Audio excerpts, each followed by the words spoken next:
අදත් මේ වීඩියෝ එකෙන් අපි කතා කරන්නේ වචන 20ක් සහ වාක්‍ය 20ක් එදිනෙදා ජීවිතයේදී ඔයාලට කතා කරන්න අවශ්‍යම වෙන. ඔයගොල්ලෝ දන්නවා මේ වීඩියෝ සීරීස් එකෙන් අපි කතා කරන්නේ එදිනෙදා ජීවිතයට අවශ්‍යම කරන වචන 20ක් සහ වාක්‍ය 20ක්.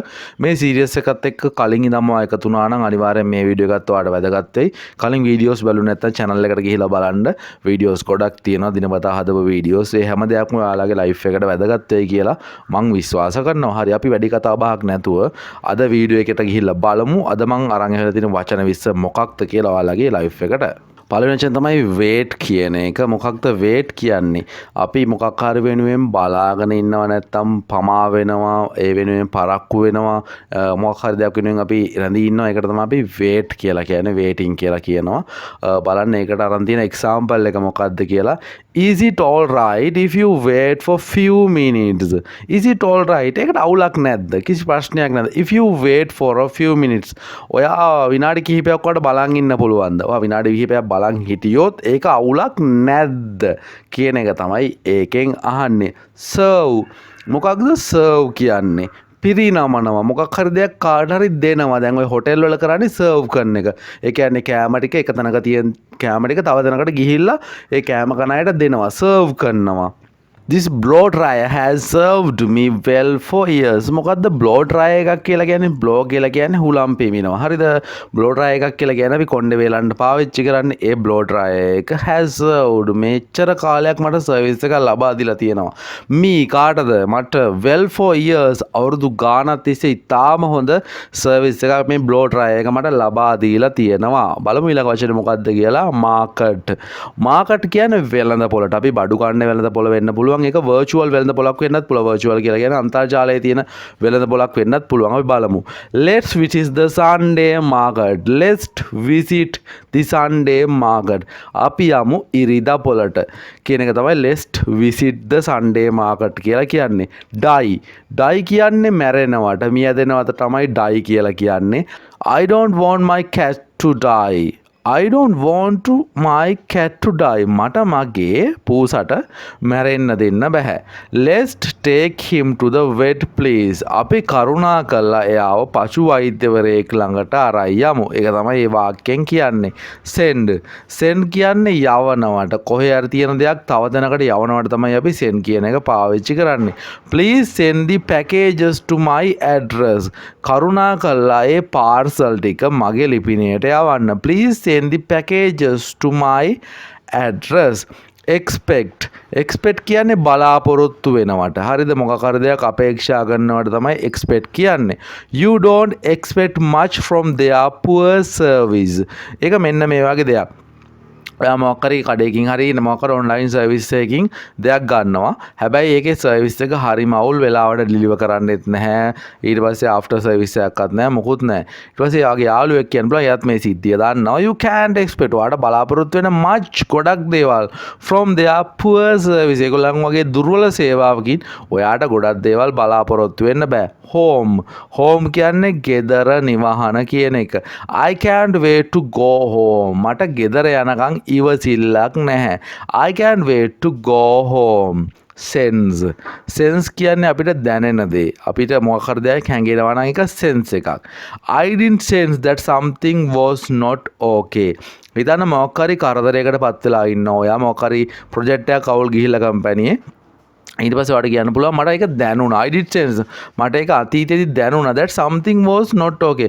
මොකක් හරි දෙයක් හරියට වෙලා නැහැ කියලා මට තේරුණා කියන එක තමයි ඒකෙන් කියන්නේ. build. build කියන්නේ ඉදි කරනවා, තනනවා කියන එක. He is going to build his dream house. ඔහුගේ ඩ්‍රීම් හවුස් එක නැත්තම් සිහින නිවාසය හදන්නයි යන්නේ, එක නිර්මාණය කරන්නයි යන්නේ. ස්ටේ කියන්නේ නැවතිලා ඉන්නවා. ඔයා කොහේ හරි ගිහිල්ලා නැවතිලා ඉන්නවා නම් එතන වාසය කරනවා ස්ටේ කියලා තමයි කියන්නේ. You can stay with me for few weeks. ඔයා යාළුවෙක් ගෙදර යනවා. ඉතින් ගියාට පස්සේ යාළුවා අරගෙන ඔයාට පුළුවන් මාත් එක්ක සති කිහිපයක් ඉන්න. You can stay with me. ඔයාට පුළුවන් මාත් එක්ක නැවතිලා ඉන්න for a few weeks. සති කිහිපයක්.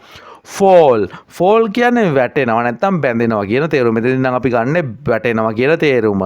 be careful පරිස්සම් වෙන්න. you might fall. ඔයා වැටෙන්න පුළුවන්. හිතන්න ලිස්සන තැනක යනවා වතුර තියෙන ලිස්සන තැනක යනවා. ඉතින් කියනවා පරිස්සම් වෙන්න be careful. you might fall. ඔයා වැටෙන්න පුළුවන්. වැටෙන්න ඉඩ තියෙනවා. හරිද? මොකද ඕ කියන්නේ මොකක් හරි අවුලක් වෙච්ච එක බව ඔප්පු කරන්න. අවුලක් වුණා, කරදරයක් වුණා, අප්සෙට් එකක් ගැන කියන්න තමයි නැත්තම් පුදුමය ගැන කියන්න තමයි වැඩිපුර ඕ පාවිච්චි කරන්නේ. no I left my phone at home. ඉදන්නවා ෆෝන් එක ගෙදර දාලා කොහෙද යනවා. ඒක ලොකුම අවුලක්නේ. no අයියෝ මම ෆෝන් එක ගෙදර දාලා I left my phone at home. nation කියන්නේ මොකද්ද? ජාතියද තමයි nation කියන්නේ. we have to act as one nation. අපිට කටයුතු කරන්න වෙනවා එකම ජාතියක් විදිහට. we have to act as one nation. plan මොකද්ද plan කියන්නේ? සැලසුමට තමයි plan කියන්නේ. what's your plan this time? මේ කාලේ සැලසුම මොකක්ද? හිතන්න මේ කොවිඩ් කාලේ ඔයාගේ සැලසුම වෙනස් වෙන්න පුළුවන්. යාළුවෙක් කන්න පුළුවන් දැන් ඔයාගේ plan එක මොකද්ද? what's your plan this time? මේ කාලේ plan එක මොකක්ද? cut කියන්නේ කපනවා කියන එක. don't cut your hair. හිතන්න කෙනෙක් කොටනම දිගටම කොණ්ඩේ කපනවා. ඉතින් අම්මා කියන්න පුළුවන් ටිකක් වවන්න. don't cut your hair. ඔයාගේ කොණ්ඩේ කපන්න එපා. don't cut your hair. College කියන්නේ විද්‍යාලයට උසස් පාසලට තමයි කොලේජ් කියලා කියන්නේ. බලන්න එක එක්සාම්පල් එක මොකක්ද අරන් තියෙන්නේ කියලා. we met in college. දැන් ඔයා යාළුවෙක් එක්ක ගොඩක් කාල ෆ්‍රෙන්ඩ්ෂිප් එකක් තියාගෙන ඉන්නවා. ඊට පස්සේ අහනවා ඔයගොල්ලෝ දෙන්න කොහෙදද හම්බුනේ කියලා. ගෙදරින් අහන්න පුළුවන්. නැත්නම් තව කවුරු අහන්න පුළුවන්. ඊට පස්සේ කියන්න පුළුවන් අපි හම්බුනේ ඉස්කෝලේදී නැත්නම් විද්‍යාලේදී. we met in college. interest කියන්නේ මොකද්ද? ඉන්ට්‍රස්ට් කියලා කියන්නේ මොකක් හරි දෙයකට ඔයාගේ තියෙන කැමැත්ත නැත්නම් ඇල්ම කියන වගේ වචනය තමයි. මොකක්ද දෙයකට ගොඩක් ආසයි නම් උනන්දුයි නම් ඔයා ඒ ගැන ඉන්ට්‍රස්ට් කියලා අපිට කියන්න පුළුවන්. music is an interest of mine. මගේ කැමැතිම දේ තමයි නැත්නම් මගේ කැමැතිම දෙයක් තමයි music නැත්නම් සංගීතය.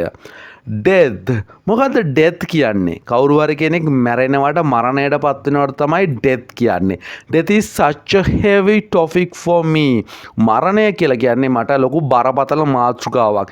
ඒ මාතෘකාව ටිකක් බරපතලයි. මට ටිකක් දරා ගන්න අමාරු ලොකු මාතෘකාවක් තමයි death නැත්නම් මරණය කියලා කියන්නේ. course කියන්නේ මොකද්ද? course කියන්නේ පාඨමාලාවට ඔයා මොකක් හරි දෙයක් හදාරන course එකක් වෙනවා. හිතන්න Photoshop course එකක් කරනවා නැත්නම් ඉංග්‍රීසි course එකක් කරනවා, computer course එකක් කරනවා. මේ ඕනම course එකක් කරලා ඔයා කෙටි කාලීන පුහුණුවක් තමයි ලබා ගන්නෙ. what course did you take up in college? ඔයා college එකේ හදාරපු course එක මොකද? what course did you take up in college? someone කියන්නේ මොකද්ද? someone කියන්නේ කාටද? කවුරු හරි කියන එක තමයි someone කියන්නේ. බලන්න example එකෙන් ඔයාලට ඒක තේරුම් ගන්න පුළුවන්. is there someone who can go with you? කවුරු හරි ඉන්නවද ඔයත් එක්ක යන්න? is there someone who can go with you? නැත්නම් කවුද ඔයත් එක්ක යන කෙනා කියලා අහන්න පුළුවන්. හරි. ඔය තමයි අද වචන 20 සහ වාක්‍ය 20 අවසන් වෙන්නේ. මම හිතනවා ඔයා මේ වාක්‍ය 20 සහ වචන 20 ප්‍රැක්ටිස් කරයි කියලා. ඒ වගේම ඉල්ලීමක් කරන්න තියෙනවා. මේ channel එක subscribe කරලා නැත්නම් අනිවාර්යෙන් පල්ලෙහා bell icon එකත් click කරන ගමන් subscribe කරගෙන යන්න. notification එන්නේ. එහෙම කළොත් තමයි. ඒ වගේම යාළුවන්ට මේ channel එක ගැන කියන්න, share කරන්න අමතක කරන්න එපා. දිගටම videos එක එකතු වෙන දිනපතා videos upload කරනවා මම. ඔයාලට දිනපතා videos නරඹන්න පුළුවන් මේ channel එකේ. ගැටලුවක් තියෙනවා නම් අනිවාර්යයෙන්ම පල්ලෙහා comment කරගෙන යන්න. ඒක හිතේ තියාගෙන ඉන්න එපා. මම අනිවාර්යයෙන්ම reply කරනවා. එහෙනම් මේ වගේ වීඩියෝ එකකින් ආපහු හම්බ වෙන බලාපොරොත්තුෙන් මම අදට සමු ගන්නවා. හැමෝටම good luck. හැමෝටම goodbye.